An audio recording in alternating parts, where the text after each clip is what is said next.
Many mental health conditions can be deadly. The worst possible outcome in psychiatry is somebody taking their own life. At the same time, there are conditions that we don't talk about enough that can be deadly and harmful to your health. And that's why I love this video here that you see on the screen. It was made by Caitlin, Travel Psych RN. Caitlin happens to follow me, so Caitlin, thank you for the follow. Thank you for supporting your boy. I appreciate it. And in this video, she talks about certain things that can be deadly. So let's watch it, and I'm gonna react to it. And I'd love to see what comments y'all have, so we can dive deeper into this. I want y'all to hear me when I say this. Mental illness is also deadly. When you hear this, you are probably thinking of someone taking their own life, but that's not the only way that mental illness is deadly. I have taken... Before I let her continue, the first thing that comes to my mind are eating disorders. They can be quite lethal, and people underestimate how dangerous these things can be. I'm doing my best to educate the public on it, and I'm always figuring out what the guidelines are on social media. How can we talk about this? But I think talking about it saves so many lives, and that's the whole point and purpose of education on social media. We educate. I make some of the videos funny. We want to entertain people because at the end of the day, you want to bring value to people. But let's let Caitlin continue to talk. And if you want to follow Caitlin, she's on TikTok. That will be on the screen here. Her TikTok will be there. So taken care of patients with catatonia so serious they are literally wasting away on their deathbed. Catatonia can be quite serious. You see this a lot, or I see this a lot at the psychiatric hospital with people who have thought disorders like schizophrenia or schizoaffective disorder. And catatonia is when movement is slowed down so much and a person's ability to perceive their surroundings is impaired. There's different types of catatonia, and there is a form called malignant catatonia, which is life-threatening. But if you just take catatonia as it is, let's say a person who comes into the hospital, they have schizophrenia, it has been managed, and they're catatonic, that person could refuse to eat or even sometimes sleep for days. And what we normally do is we'll use Ativan or another benzo to help loosen the patient and hopefully resolve the catatonia. And when it's really bad, we can use ECT, electroconvulsive therapy. ECT is when we induce a therapeutic seizure for the patient. This is very helpful for severe cases of depression. It can be very helpful for reducing aggression, and it's one of the hallmark interventions in psychiatry. I think it's a pretty powerful thing, and it's been very helpful for a lot of my patients in the past who have had catatonia. Let's get back to Caitlin's video. Patients lose their lives to addiction all the time. That's true as well. Addiction can be deadly. People don't realize that addiction is a mental illness.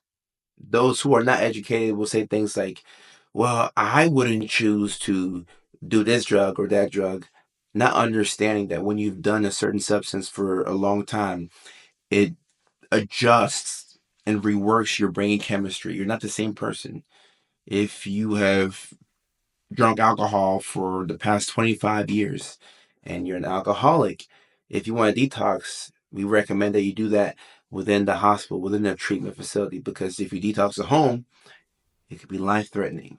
So addiction is a legitimate mental illness. It's not a choice that people just wake up and decide to be an alcoholic or to be strung out on meth.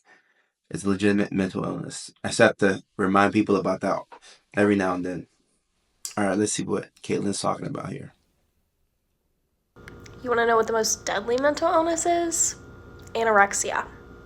And it's because... And we spoke about eating disorders briefly, but I'll let Caitlin continue. And it's because the medical complications of this disorder often kill the patient. Have you ever met a person that has suffered from a thought disorder for like 20, 30, 40 years? Guarantee you they probably look 20 to 30 years older than they are. And when she says thought disorder, she's referring to schizophrenia and schizoaffective disorder. And schizoaffective disorder is schizophrenia with the mood symptoms of bipolar disorder combined. So that's schizoaffective, then you have schizophrenia.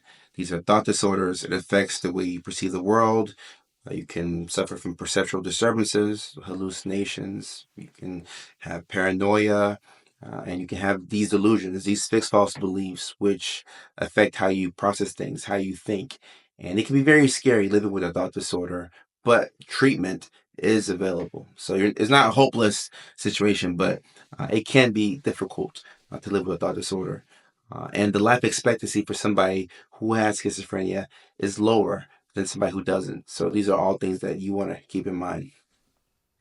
Mental illness is tough on the brain and therefore tough on the body. The life expectancy for patients with schizophrenia has been found to be 15 to 20 years lower than the general population in some studies.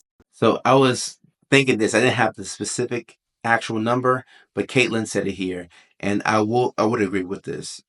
This lines up with the evidence that I have seen. Studies. If you can't take mental illness seriously for any other reason, take it seriously for this one. So great video here by Caitlin. We have to take mental illness seriously. It's not just some silly thing that people talk about. And when somebody says, I'm anxious, I have depression, I have trauma, people will hear that and say, okay, well, yeah, well, everybody has that. Both statements could be true, but we still have to take it seriously. And we want to be as preemptive as possible. There's so much overlap between mental illness and physical illness. So just because you're mentally ill doesn't mean that your physical health is going to be uncompromised. Just because of your mental illness, it could lead to issues on the other end. And if your physical health isn't up to par and you've been suffering with a certain ailment, or you just had surgery, or you can't seem to stay healthy, all of that can and will impact your mental health. So this is a great video. Go ahead and follow Caitlin. The details will be on the screen. And the whole point of this is to educate people and to let them know that mental illness is not a joke. It's not a joke. It's important. We have to prioritize our mental health.